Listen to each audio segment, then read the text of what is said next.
Hello everyone, Lytro Storm here, and today I'm going to be covering another What If for AMC's The Walking Dead. This time we'll be discussing if one of the prisoners from Season 3 surviving would make big changes in the story. At some point in this channel's future, we will cover all of them surviving, but for now, it's just going to be the longest living prisoner, which is Axel. One last thing before we begin, I am very proud to have Lew Temple himself reprising his iconic role for some lines in this video. Once more with feeling, right? Axel, because she got the short hair. But more on that at the end. So our story will start from episode 10 of season 3, where Axel is shot by the governor in a surprise attack on the prison. This time it'll be a non-fatal hit, forcing Axel to flee with Carol. The governor angrily sprays more fire, knowing that he missed his best shot at killing one of them. He hadn't quite gotten used to being down one eye yet. Luckily for him, Axel is hit once more by one of the bullets as he runs behind Carol, but he will live after this attack is over. Daryl and Merle make their return, saving Rick and joining our now scared group. Axel is taken care of by Carol and Herschel, both unsure of his survival, but we know a little better than them, judging by the title of the video. Axel is mostly out of commission for the next episode, but when Andrea shows up to the prison, they have evidence of the governor's brutal attack. Carol takes Andrea to see Axel while he is briefly conscious, and he tells her what happened with the shootout, and how his only friend died when Rick tried to get his people back from Woodbury. Andrea apologizes for this and walks away with Carol. This is when the Judith scene happens, and Carol suggests that Andrea kill the governor, with Axel's story speaking for the damages being done.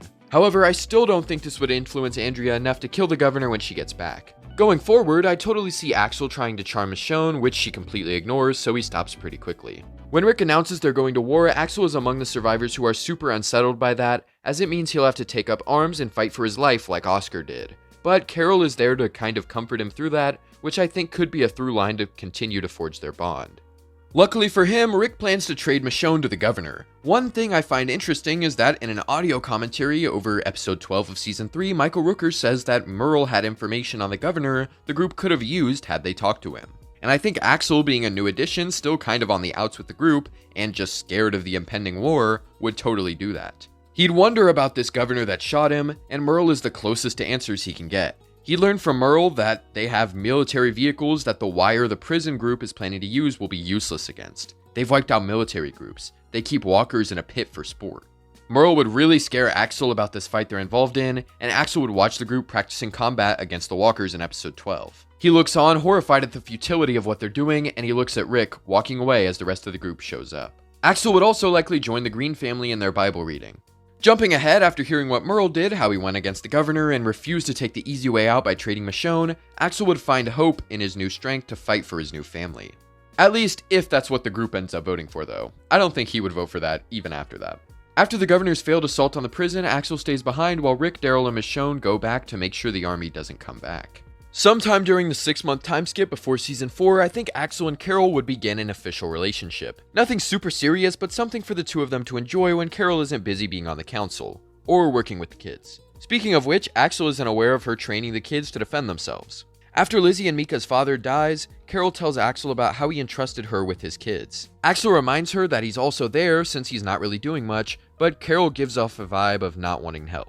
Axel, of course, politely pushes for her to open up to him more, signaling a bigger problem within their relationship. Carol isn't willing to enjoy a happy life with anyone. She wants to keep herself hardened, and she doesn't want anyone knowing more about her time spent with Lizzie and Mika. Now that she is all they have, she has to commit herself to their survival. And this is where she tells Axel that she can't continue their relationship. Axel tries to protest again, but she apologizes and leaves. Now Axel again is unaware of her training the kids, but Carol leaving is more of a symbol of hardening herself for what's to come. The murder of Karen and David. With this happening and Daryl gearing up to leave for medicine, Axel chooses to join the expedition. This is for a few reasons. He needs distance from Carol since he doesn't want to be awkward, and he needs to feel useful after never volunteering for runs, and now Lizzie is sick. He feels responsible for Zach's death in a way since he went on that run in episode 1 because they needed extra hands. Hands that could have been Axel's if he stepped up. And with Lizzie sick, he might be able to make Carol feel well enough to reconsider her decision. However, once Tyrese chooses to go, Michonne says they've only got room for 4. Daryl looks at Axel, and Axel smiles at Tyrese, thanking him as he pats him on the back and walks off. Tyrese's resolve is definitely stronger than Axel's, and he's more capable. Plus, him being at the prison is worrisome due to his freak out over Karen and David's deaths. And this means Axel doesn't die, since Tyrese gets surrounded by walkers and barely makes it out alive. I don't think Axel could have survived that. So he stays behind with Maggie to help watch over things while Rick and Carol go out on their little mission. During this, Rick would wonder about Axel, since he knew the two were together. He would also inquire if Axel knew about what she did. She says no, telling him it's over. He's nice, but... And then that leads into her talking about Ed and Sophia. Rick ends up exiling Carol, saying that he doesn't know what he's going to tell Axel yet. Carol wipes her tears, replying that he'll think of something before getting in the car and driving away. With Axel being the only other non-quarantined person, he assists Maggie in holding off the fence. But when he sees Rick pull up without Carol, he immediately runs out to meet him and Maggie. Rick is about to tell Maggie what happened when Axel shows up, forcing Rick to make a decision, and I think he just decides to tell both of them the truth. Maybe a little bit slower so that Axel can have an easier time understanding his decision. Rick states that he left her with a car and supplies, so she'll be okay out there. But he'll understand if Axel wants to go after her. If he does, he'll be on foot, and that could take days, weeks, maybe he never even finds her. But if he'll stay, there's a place for him here. They need him more than ever. And so Axel takes a second to think before agreeing to stay and going back to clearing the fence. When Rick sends Maggie to help Herschel, he's still got Axel to help him outside. This means he doesn't need Carl, or at least he doesn't think he does. It would be kind of huge for Axel to be wielding a rifle in a serious fashion, and I think him staying with the prison and Rick, and being able to have that growth says a lot about his place. Rick and Axel proceed to take on the walkers, with Rick thanking him for staying afterward. If he hadn't, it would have just been him alone out there. He would have died without Axel's help. Axel gives Rick a genuine smile as Daryl and the others return with the medicine they sought for. Axel looks at Tyrese, knowing what Carol did to Karen, and knowing that he made the right choice to stay. This does sadly mean that Carl loses a bit of development, with Rick not seeing him as super capable yet since he wasn't out there with him. But Axel has really found his place in the group, and will hopefully be more of a main character going forward. He's also now the one in charge of Mika and Lizzie, with them questioning where Carol is, but sadly there's no time, as the prison is attacked by the governor. Axel rushes the two to the bus, going to find Judith, Luke, and Molly himself. This would mean that Luke and Molly end up on the bus with Judith, so Beth doesn't have to run off to find Judith. However, now Axel needs to find Lizzie and Mika, as they aren't there. He runs off while Beth lingers nearby in order to find Maggie, and that she does. The bus eventually leaves, and Beth joins Maggie, Sasha, and Bob escaping the prison. And this means that Axel ends up running into Daryl, and the two are forced to leave together. With this in mind, we can now skip over the Rick, Tyrese, and Glenn groups for now, and focus on the changes Axel and Beth make to their groups. I think Axel would be urging Daryl to help them look for other survivors, as he's drawn to the group now, and he knows Lizzie and Mika weren't on the bus like he told them. He also suggests that maybe now they could find Carol and bring her back. The two were both close to her, so they've kind of got an early version of the Daryl-Ezekiel bond from Season 10 onward. It's somewhat notable that they would never find Luke and Molly's corpses, since they were on the bus. It might be a little more awkward when Daryl and Axel have to spend the night in a trunk together, but at least they'll live. With Axel's growing discomfort and wanting to lighten the mood, I could totally see him suggesting they find alcohol like Beth did, but I'm pretty sure he drank before. I don't think Daryl would be as angry with Axel as he was with Beth, and Axel won't be as tough to deal with as Beth was. Maybe Axel is also aware of peach schnapps being bad, or he's a peach schnapps advocate. Either one would make for more lighthearted scenes between the two, easing their tension. I could easily see Axel making Daryl ticked off and lashing out for not doing anything his entire time at the prison. But Axel is able to defend himself by hoping to be more, hoping they find the others, hoping Carol is still out there. And the two come to an understanding and are able to move forward. Daryl could totally still teach Axel how to wield the crossbow since he's afraid of guns, and also how to track. But while rambling, Axel steps in the same trap Beth did canonically. They stop at a funeral home, getting Axel's ankle patched up. I think a similar conversation that Daryl had with Beth about there being good people would still happen here. Daryl's new bond with Axel and the fact that he was a criminal they thought about leaving for dead at first is perfect for this. However, the funeral home still gets attacked by the dead, which is ironic, I guess, and a car takes off with Axel in it. After this, Daryl joins the claimers, and things play out normally from there. When Maggie leaves to find Glenn in the bus, Beth obviously goes with, and Sasha and Bob go too. They find the bus, and Beth wants to break down as she saw Luke and Molly get into the bus with Judith, but now everyone in it is dead. But she can't let that show since Maggie wants to believe Glenn is alive, though she thinks he got on the bus too. When the walkers get out of control, Beth is attacked by the zombified Luke and Molly, and Maggie has to snap out of her trance to save her. Maggie cries after she clears the bus, seeing Judith's carriage and breaking down. Beth enters and sees the sight. She lets it out with her. Sasha has pretty much no shot of convincing Maggie to stop, since this is when Beth wanted to be active the most, and she's there too. However, when Maggie chooses to leave, Beth refuses to abandon Sasha and Bob and goes back for them. The three then go on a quest to find Maggie, and Beth helps Sasha understand her sister's mindset more. The four regroup and eventually find Eugene, Abraham, and Rosita, who lead them to Tara and Glenn. Sadly, Maggie relays the news that Judith and the kids are dead, and that hurts Glenn a lot. They found each other, and that means they might find Rick, and given his state after Lori's death, it might just break him. Beth hopes Carl is still out there too, if only to soften the blow. The group makes it to Terminus with Daryl, Rick, Michonne, and Carl coming in soon after. Rick drops the iconic line of their attackers feeling stupid when they find out, but let's just say he's gonna feel pretty stupid when he finds out about Judith. Without Judith, Martin wouldn't be able to press Tyrese as much about who he is and what will happen. And instead of threatening Judith, Martin would attack Tyrese when he's looking out the window. However, Tyrese reacted pretty quickly to the cannon attack, so I don't think Martin would have that big of an advantage. And due to his crazy strength, he'd be able to take down Martin, knocking him out instead of killing him. With unknown help from Carol, our group makes a swift escape from their captors at Terminus, but sadly, they won't all make it out unscathed. Watching closely as they jump the fence, you can tell Abraham was almost grabbed on the leg by 2 walkers. Had any more time passed before he started climbing, he would have been bitten on the leg for sure. And let's just say, adding Beth to the roster here definitely adds a little extra time. So Abraham, ensuring everyone else makes it out first, is bitten on the leg. He kills the walker quickly before shaking off the rest, and Rick helps pull him up. They continue onward with Abraham shaking off his wound, and no one knowing it's a bite yet. Rick starts talking about killing all the termites, but all of the group votes against it. Carol makes a return, hugging Daryl and Rick, but realizing Axel isn't there. Daryl tells her that he got taken by a car, and this is when Rosita notices Abraham is bitten. He glares at her with a look that says don't, but Eugene, being the observer, calls it out. Abraham is upset by this for obvious reasons, but Rick demands they cut it off. Abraham protests, saying he'll slow them down, and he only wants to live long enough to kill the termites. But Glenn, Rosita, Tara, Maggie, and pretty much everyone else are in favor of doing it. They've got no choice if they want him to live. And so they do it right there with Abraham screaming and passing out. After wrapping his leg up, Eugene and Tara would be the 2 carrying him around. They end up stopping earlier than in canon due to Abraham's condition. After stopping, Beth takes the opportunity to tell Rick about the bus, about Judith. She cries as she tells him about how Maggie wanted to tell him, but she can't bear to let him wait for her to be ready. Rick hugs Beth, crying as well, and knowing that Beth also cared for Judith, given how much she took care of her at the prison. Now in canon, Rick assumes something like this is what happened before he saw Judith there with Tyrese, and he even seemed unfazed by it after leaving the prison. So hearing it isn't as bad for him anymore. Though inside, it hurts him to know that his daughter is gone. The next day, they meet Father Gabriel, who takes them to his church. With Abraham being down for a while, Rosita is the one advocating for going to DC in his stead. Bob trying to convince Rick to go features more of a look how dedicated Abraham is, he lost a leg trying to help us type of feel to it now. Abraham would definitely still give his same speech that night, and everyone is even more inclined due to what he lost. I think Beth would be the most hopeful about a possible cure to fix the world, just because she really has that optimism and wants to live in a better world for her father.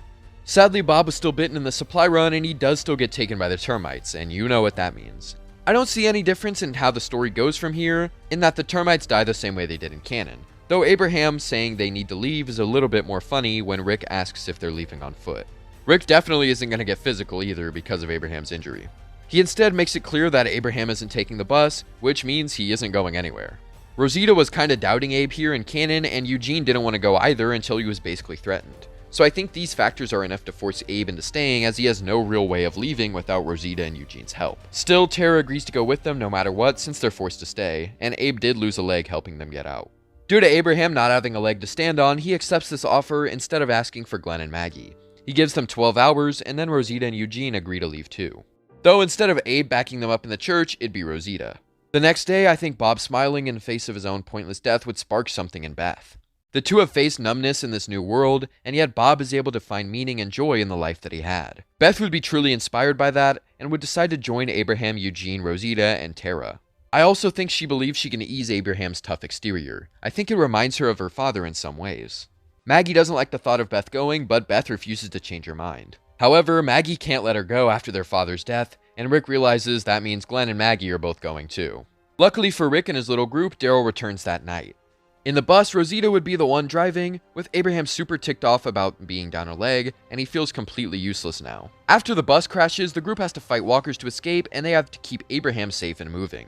Eugene would be the one assigned to that task, since he's not much of a fighter anyway. Glenn would be the one to kick in the door, with Maggie backing him up against a large number of walkers Abraham had to fight alone. After the bus lights on fire, Abe demands they roll on, though it means he'll have to be helped moving every step. Again, he is furious about his current situation, but cannot show it in order to show everyone they can move forward no matter what.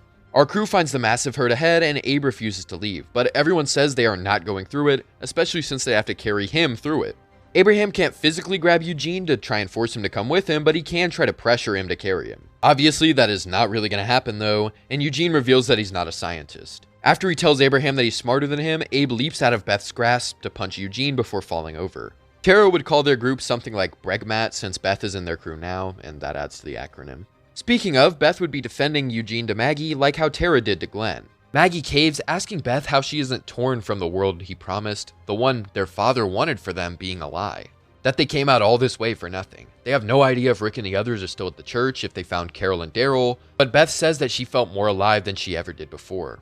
She found purpose, hope, even if it was from a lie. Eugene wanted to live, and he did what he could to make that happen, to feel like he had meaning, just like they want to feel.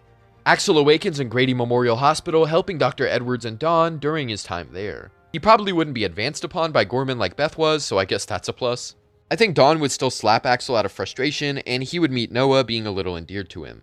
I totally see Axel telling Noah about Carol and how he hopes to get out of here and one day find her. I don't think Axel would enjoy being ordered around by a cop like Dawn, and he would tell her about his time in prison, that this place doesn't feel too much different. Dr. Edwards tells Axel about the corrupt system here, and Axel asks why he doesn't leave, to which he shows Axel the ground floor with walkers. He also lies to him about what drug to give to the sick doctor so that he doesn't wake up. Now, I don't think Noah would take the fall for a dude twice his age, so I'm gonna say Axel gets beat by Dawn instead. Now, it really feels like prison for him. Gorman would attempt to press Axel after finding him in the office, seeing the black eye Dawn gave him. He's not a fighter. But that's when Axel smashes his head with a bottle, letting the zombified Joan take him out. Axel and Noah then attempt to make an escape with the key Axel stole, though I think Axel would be the one helping Noah get down first. His fall wouldn't be as bad as Noah's was, since he doesn't already have a leg injury. Axel uses a gun to help them escape the walkers, and the two make a run for it outside. Now, Noah was able to escape with a super messed up leg, and Beth could have too if she was a little stronger. But while Axel would be a little stronger than Beth, he did also take the fall from earlier, hurting his leg to a degree. So I think he'd still get caught as Noah escapes. Dawn assaults Axel once more out of anger, and he hears the truth from Dr. Edwards. But as Axel is about to take drastic measures, he sees Carol being rolled into the hospital and is stopped in his tracks. Axel immediately jumps to her, saying that he knows her, but the cops pull him away. Axel demands Dawn take charge and save Carol, but Dawn trusts him to do it himself so that she doesn't have to take the fall. Axel asks for some help with drug knowledge from Dr. Edwards, and he gives it to him. With this, Axel is able to help Carol recover, but he questions Dawn's ethics when she talks about how Captain Hansen lost his way. That means you're a good cop, right? Yes, sir, knowing that she'll look at his bruised face. Dawn, however, avoids this question, of course. Later on, she tells him that there's a way things have to happen here. They can't fix the way things are, they have to work around them. When O'Donnell attacks Dawn, Axel steps up, and the two are able to take him out. Dawn really can't talk down to Axel about being like him when she was younger, and Axel immediately cuts off whatever she does end up saying as soon as he sees Carol move. He cries when embracing her, making sure she's okay. From there, our main group shows up, making the trade, and Dawn demands Noah stay at the hospital. Noah accepts this with Axel telling him to wait. He looks at him, telling him not to do this, but Noah says it's okay. He can leave now, with Carol, like he wanted. Dawn remarks that she knew Noah would be back, and that's when Axel turns to her, looking her in the eye. I get it now. He says right before punching her in the face. Everyone pulls out their guns immediately after this, with Dawn staying on the ground as she watches the blood drop from her mouth and nose. She looks back to her people, and they see her bleed. Dawn looks weak in front of them, her worst fear. Now Axel calls that they're leaving this place, and they're not leaving Noah behind just because Dawn says so. We're leaving this place, and we aren't leaving anyone behind just because Dawn says so. I know there's people here who hate this life. If anyone wants to come with, they can now. Let's go. But sadly, I still don't think anyone would. The cops that were the problem are gone, with the exception of Dawn, who is seen as a mere mortal now. She'll be kept out of power from then on. And so our group exits the hospital, meeting everyone else who made their way there. But it's a nice reunion for the most part. No one died. Axel went through some real growth, and his dynamic with Carol is going to be really interesting now, with just how much they have to discuss. But that's about all I have to discuss for this part. Tell me what you guys think about Axel surviving and the changes he's made to seasons 3 through 5 so far. I think he had the potential to be a really interesting character, and I feel like his hospital arc is a lot better than Beth's was in some ways. And I pretty much just replaced Beth with him in a lot of scenarios, but it still led to some pretty cool development for his character and some interesting positions that he got put in. The hospital arc with Axel in place of Beth is something that I really enjoyed writing, and I hope you guys like that. As always, a huge shout out to our members from the Walker tier, all of which are on screen now. We also have the Survivor tier, Ellie the Plug, Davisville84, Willie, Aiden Kearns, Zombie Warlord, Tifu A, and Chief Strato Constituent. And last, the Christian Man tier. Marco Caldwell, Very Classy Demon, River Lanthier, Biara1, Coda Cole, Helopelio, Bubbles, Bad Opinion, and Bashua. If you want access to awesome perks like early videos and exclusive posts, then definitely make sure you become a member. But as always, tell me if you like this part, tell me what you think will happen next, comment your requests for future videos, and subscribe. Thank you for watching. Have a great day. All right, Lytro, I hope that helps you out. Thank you so much, and I look forward to seeing this on your YouTube channel, Lytro DLC. You follow me?